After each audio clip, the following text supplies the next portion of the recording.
In this video, we are going to solve question number 5 of exercise 6. Chapter is lines and angles, class 9 mathematics. Supporting figure is given here.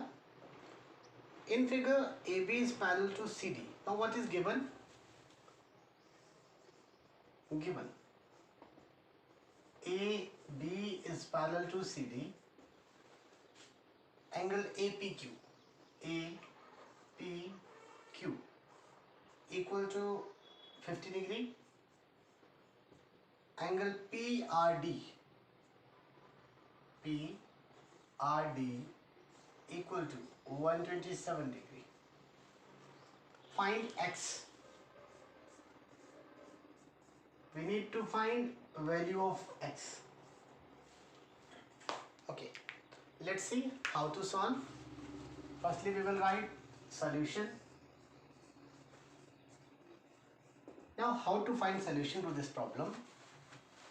This one is AB. Complete line is AB. CD. This one is CD. According to question, AB and CD are parallel. AB is parallel to CD. Then PQR. This one is the shape of a triangle where angle APQ equal to 50 degree. This one is APQ. This one is 50 degree. Angle PRD. This one is 127 degree. We will find value of X. Very simple question. तो firstly मैं सारे steps explain कर दूं.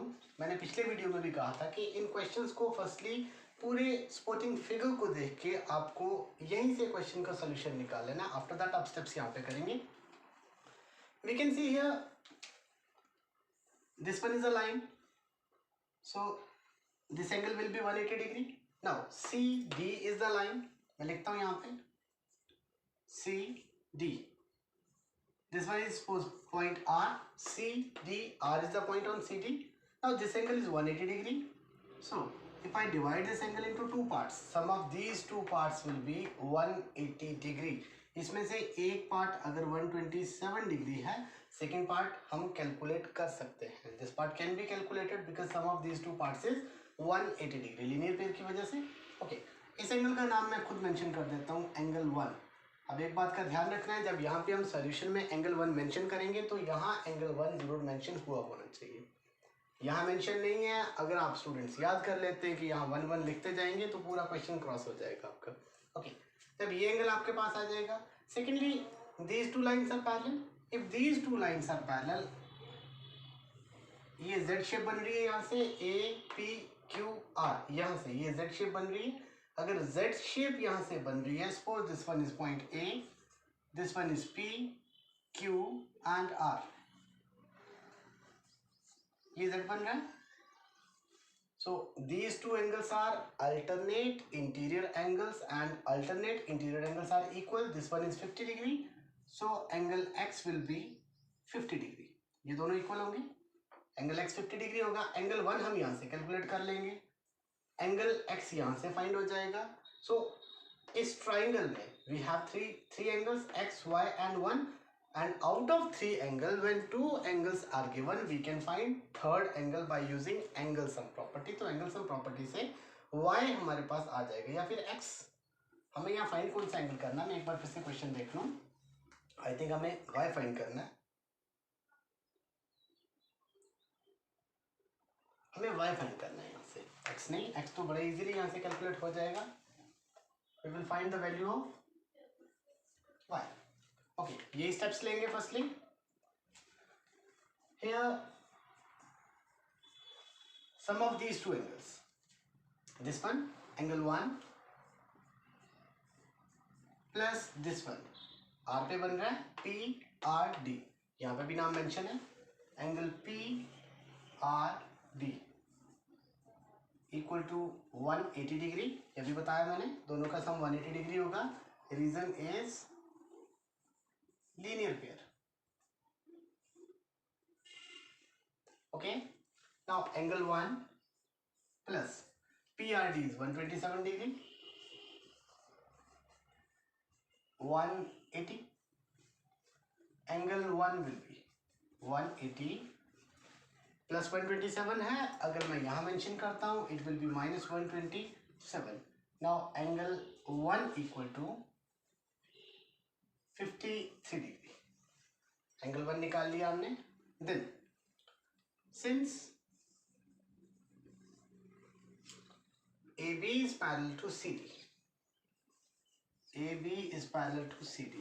Actual में ऐसा होता है, these two are parallel and this one is transversal. ये बीच में ट्रांसवर्सल है, हम लिख सकते हैं and PQ is the transversal, but मैंने नहीं लिखा तो मैंने यहाँ मेंशन कर दिया these two angles. Therefore angle X equal to, this one is X equal to this one, Z बन रहा है यहाँ से, इस एंगल का नाम, इसका नाम P पे बन रहा है APQ, angle APQ. Reason is, अब मैं पूरा स्पेलिंग नहीं लिख रहा हूँ, अल्टरनेट इंटीरियर एंगल्स को भी शॉर्ट में एंगल का साइन डाल के साथ में एक्स लिख दिया, एस लिख दिया, alternate interior angles. So x will be APQ is 50. Now you can see in this triangle we have two angles, x और y हमारे पास है, x और 1, x भी कैलकुलेट किया, y भी कैलकुलेट किया. Now third one can be calculated.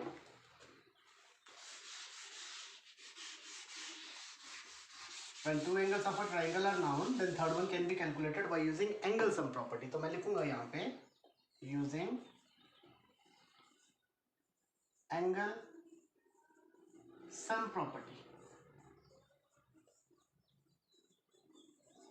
in triangle PQR. This one is PQR triangle. X plus angle 1 plus y equal to 180 degree.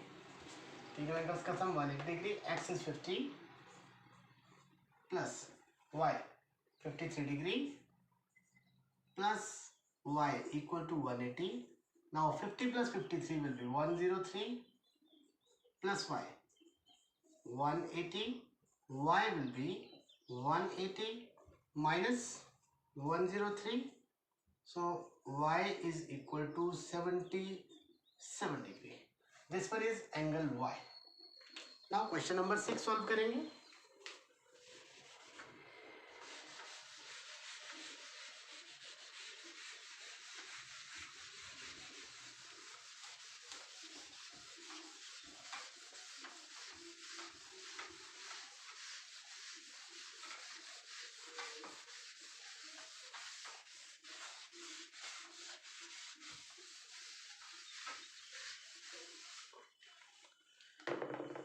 Question number 6. Same exercise.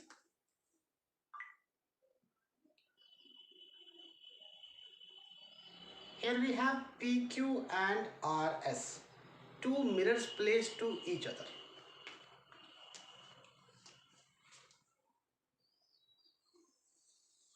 This one, science में जब हम light chapters पढ़ते हैं, light chapter को, that time ये जो symbol होता है ये पॉलिश सरफेस के लिए होता है. If one surface is polished it means this one is a mirror, this one is also mirror. We have two mirrors, one is PQ and second one is RS. PQ and RS, two mirrors placed parallel to each other, and incident ray AB strikes the mirror PQ at B. Okay, this one is point B. आप arrow देखेंगे, ये arrow ऐसे जा रहा है. This one is a ray AB, arrow ऐसे जा रहा है. It means a ray of light is falling on the mirror surface at point B. This one is called incident ray. जो रे मिरर पे फॉल कर रही है, this one is incident ray. The reflected ray moves along the path BC. जब रे यहाँ fall करेगी, after that ray reflect होगी. This one is reflected ray.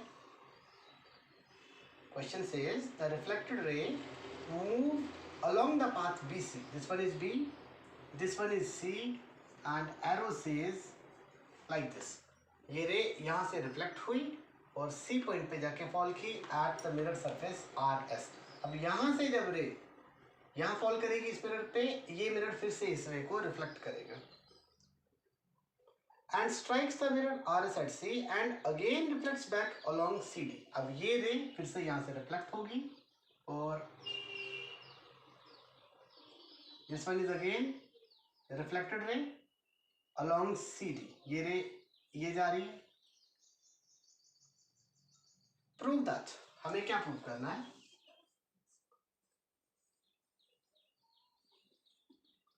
AB is parallel to CD. This one is to prove.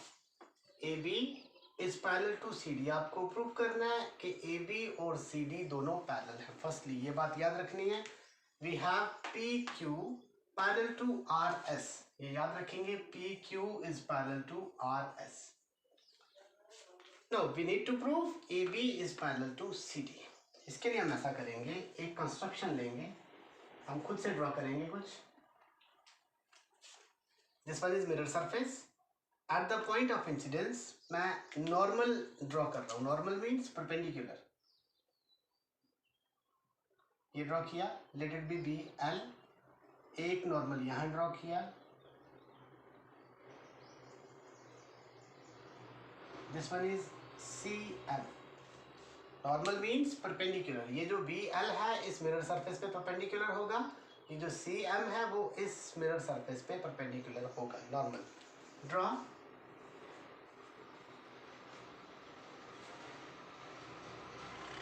BL perpendicular to PQ. BL perpendicular to PQ हमने draw किया. and CM perpendicular to RS. You can write at the mirror surface B and C respectively. आप ऐसा लिख भी सकते हैं, नहीं भी लिखा. Now proof. You know, this one is incident ray. This one is reflected ray. This one is point of incidence. अगर आपने laws of reflection पढ़े हैं, so we have a law of reflection. Incident ray, reflected ray and normal. ये तीन चीजें हैं. We know angle between incident ray and normal. This one is called angle of incidence. Let it be angle 1. Then angle between reflected ray and normal. This one is called angle of reflection. Let it be 2. Angle between incident ray and normal is called angle of incidence. Angle between reflected ray and normal is called angle of reflection. Same. ये mirror है. इस mirror पे ये light fall कर रही है. मतलब for mirror RS BC is incident ray. इसके लिए BC incident ray होगी. इस मिरर के लिए BC reflected ray है, बट इस मिरर के लिए BC incident ray फॉल कर रही है. Again angle between incident ray and normal. This one is called angle of incidence. Let it be angle 3. And angle between reflected ray and normal. This one is called angle of reflection. From laws of reflection कैसे क्या कहते हैं? Angle of incidence is equal to angle of reflection. मैं लिखूंगा. Since angle of incidence is always equal to angle of reflection. ऐसा होता है. Angle of incidence is always equal to angle of reflection. Therefore, angle 1 equal to angle 2 and angle 3 equal to angle 4. याद रखना है ये हमें. Angle 1 और angle 2 equal है. Angle 3 और angle 4 इक्वल है. अब एक चीज को और ध्यान रखना है. We have to prove AB is parallel to CD. अगर मैं यहाँ ड्रॉ करता हूँ AB और CD को. This one is suppose AB.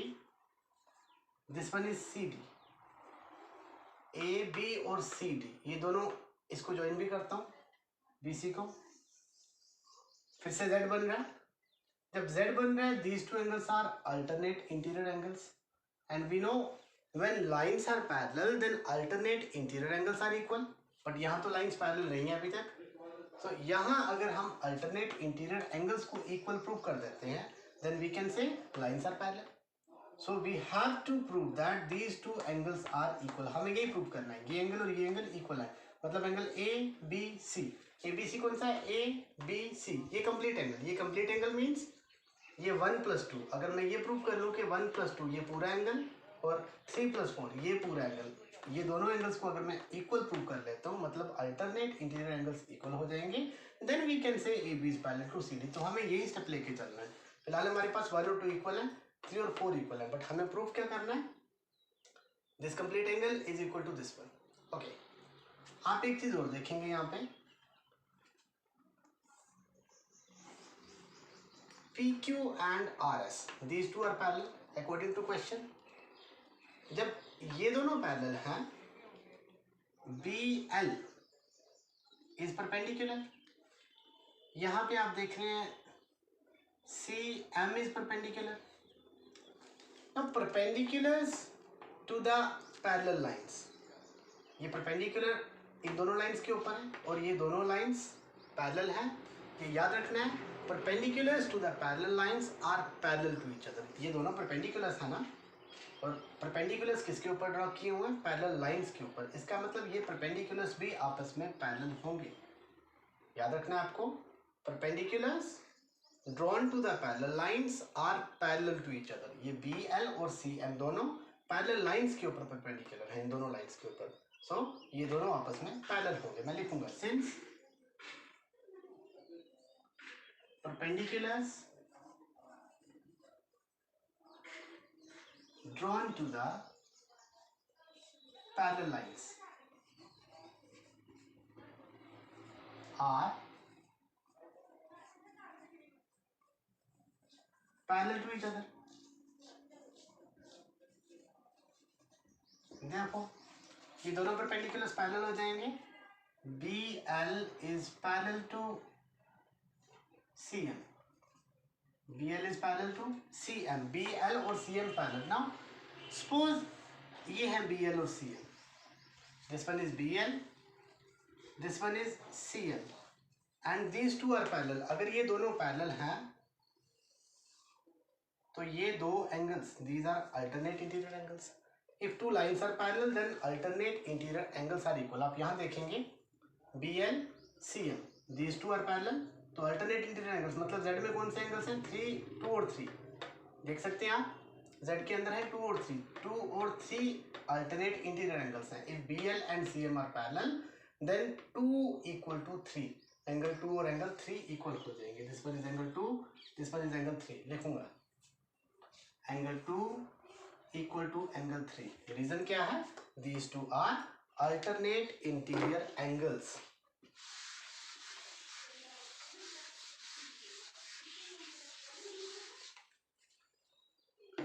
Okay, अब हम ऐसा करेंगे, रीजन देंगे alternate interior angles. Now angle 2 = angle 3। मैं ऐसा करूं, मैं दोनों sides, this one is an equation, so equation के दोनों साइड में सेम नंबर से मल्टीप्लाई करता हूं। इसको मैंने किया 2 से मल्टीप्लाई, इसको भी मैंने 2 से मल्टीप्लाई किया। हम इक्वेशन में ऐसा कर सकते हैं, सेम टर्म दोनों साइड ऐड कर सकते हैं, सेम टर्म दोनों साइड सब्ट्रैक्ट कर सकते हैं, सेम टर्म दोनों साइड मल्टीप्लाई या फिर डिवाइड कर सकते हैं।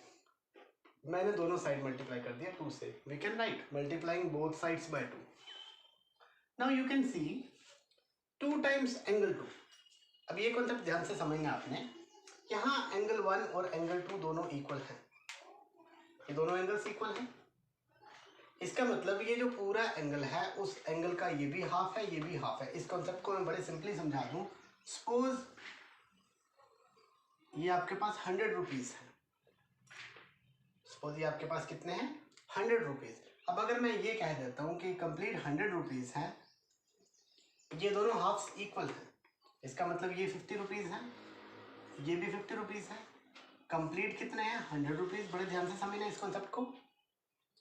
Complete portion is equal to suppose 100 rupees and suppose these 2 parts are equal. इसका मतलब एक पार्ट 50 रुपीज के बराबर होगा, दूसरा पार्ट भी 50 रुपीज के बराबर होगा। मैं ऐसा भी कह सकता हूँ कि ये जो एक पार्ट है ये पूरे पार्ट का हाफ है, या फिर मैं ये भी बोल सकता हूँ कि ये जो पूरा पार्ट है इस आधे पार्ट से डबल है।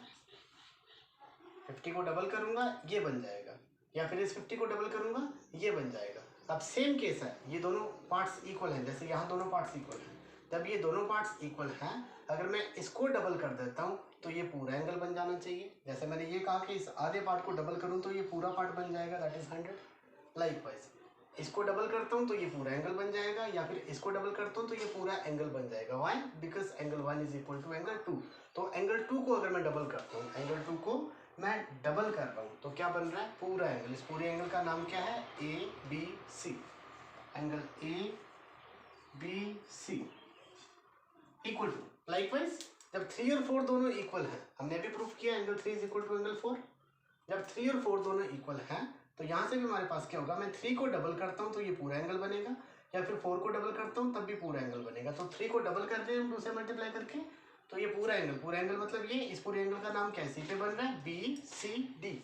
Angle B C D. Reason देंगे, रीजन आप दे सकते हैं, angle 1 is equal to angle 2 and angle 3 is equal to angle 4. Now angle ABC equal to angle BCD. This one is ABC, ये angle ABC है. This one is BCD, ये है angle BCD. हमने prove किया कि ये दोनों angles equal हैं, ABC equal to BCD. But ये दोनों Z बना रहे हैं, it means these two are alternate interior angles. These two angles are, आप लिखेंगे नेक्स्ट लाइन में, आप लिखेंगे but these are alternate interior angles. These two are alternate interior angles. अगर ये दोनों alternate interior angles हैं, it means if alternate interior angles are equal, then lines are parallel. इसका मतलब AB is parallel to CD. Therefore, AB is parallel to CD. AB is parallel to CD. ये हमें prove करना था, hence proved. So this one is question number 6 of exercise 6.2, and with this question exercise 6.2 is complete. In the next video we will start the next exercise. Thank you.